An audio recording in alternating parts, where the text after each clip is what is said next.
ঢাকার এক 5 স্টার হোটেলের শেফ আমাকে বলল, চানাচুরের মধ্যে কখনো টক দই দিয়ে দেখেছেন কি হয়? আমি বললাম, এটা কিভাবে সম্ভব? চানাচুরের মধ্যে কেউ টক দই দেয় নাকি? তিনি বললেন, শুধু টক দই না, টক দইয়ের পাশাপাশি এতে একটা পেঁয়াজ দিয়ে মাখাতে হবে। আমি বললাম, তাহলে বলেন তো টক দই আর পেঁয়াজ মাখিয়ে নিয়ে কি করতে হবে? তিনি বললেন, চানাচুরগুলোকে ব্লেন্ডারে ঢেলে দিতে হবে আর এগুলোকে খুব ভালো করে ব্লেন্ড করতে হবে। আমি হাসতে হাসতে বললাম, আপনি কি আমার সাথে মজা করছেন? তিনি বললেন, শেফরা কখনোই রেসিপি নিয়ে মজা করে না, তার অভিজ্ঞতা অনেক, তাই আমি আর তার সাথে তর্কে জড়ালাম না। আমি বললাম, এগুলোকে ব্লেন্ড করে কি হবে? উনি বললেন, এরপরে 1 টেবিল চামচ বেসন নিতে হবে আর এই বেসনের মধ্যে সে ব্লেন্ড করা চানাচুরগুলোকে ঢেলে দিতে হবে।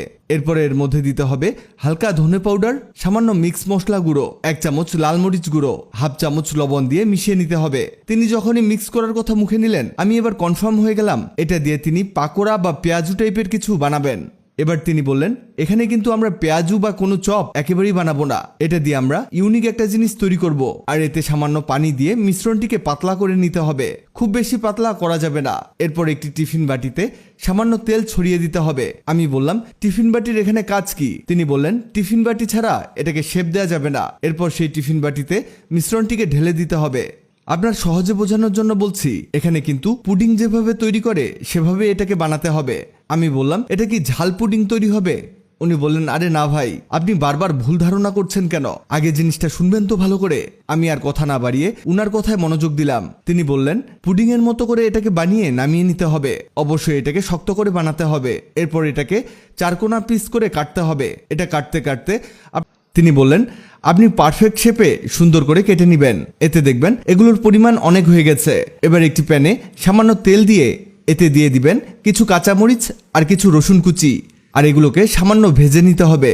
কাঁচামরিচ আর রসুন হালকা লালচে হয়ে গেলে এতে দিয়ে দিবেন 2টো পেঁয়াজ কুচি। এখানে সবকিছুকেই একত্র করে ভাজতে হবে। আর মনে রাখবেন, যখন এই কাজটা করবেন তখন চুলা মিডিয়াম হিটে রেখে অনবরত নাড়তে থাকবেন। পেঁয়াজ, রসুন আর মরিচগুলোকে আপনার কিছুটা ভাজতে হবে যাতে এদের কাঁচা ঘ্রাণটা চলে যায়। আমি বললাম, সবাই বুঝলাম, কিন্তু এ দিয়ে কি হবে এখন তো বলুন। তিনি বললেন, 2টা মিনিট আপনার সহ্য হয় না? আমি হেসে দিয়ে বললাম, ওকে, আপনি বলুন। তিনি বললেন, এগুলোকে সেই কেকের উপরে ছড়িয়ে দিতে হবে। এবার কাঠি দিয়ে এটাকে খেতে থাকুন। তৈরি হয়ে গেল বিকেলে দুর্দান্ত নাস্তার রেসিপি। এভাবে চীনের বড় বড় রেস্টুরেন্টগুলো চানাচুরের এই স্ন্যাক্সটি তৈরি করে অনেক দামে বিক্রি করে, আর এর টেস্টও হয় অসাধারণ। শেফ সাহেব চমৎকার একটা রেসিপির কথা বলেছেন। ধন্যবাদ আপনাকে এত দুর্দান্ত একটা রেসিপি শেয়ার করার জন্য। ভিডিওটি আপনার কাজে আসবে, তাই দ্রুত খুঁজে পেতে টাইমলাইনে শেয়ার দিয়ে রাখতে পারেন।